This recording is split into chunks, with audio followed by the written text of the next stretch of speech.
Yeah, I did my speech a few days ago, but I just want to echo what Appa said here today.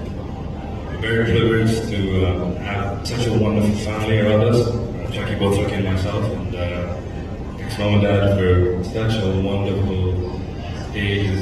By the way, both of us did not know any of this was going to happen, so this is a complete surprise. A lot of surprises that have happened this week. I want to thank Appa, and again, for everything, all the support staff here as well.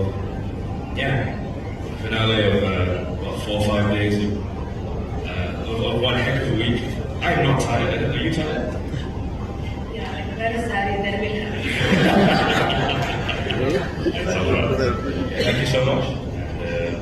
മലയാളത്തിൽ പറയാനെന്ന് പറഞ്ഞാൽ എല്ലാവർക്കും മലയാളം പറഞ്ഞാൽ പാലക്കാട് മലയാളം ജനിച്ചത് പാലക്കാടാണ്. പക്ഷേ മൂന്ന് മാസം കഴിഞ്ഞ് ഞങ്ങൾ വാണ്ടേ പോലെ. പക്ഷേ മലയാളത്തിൽ റിലേ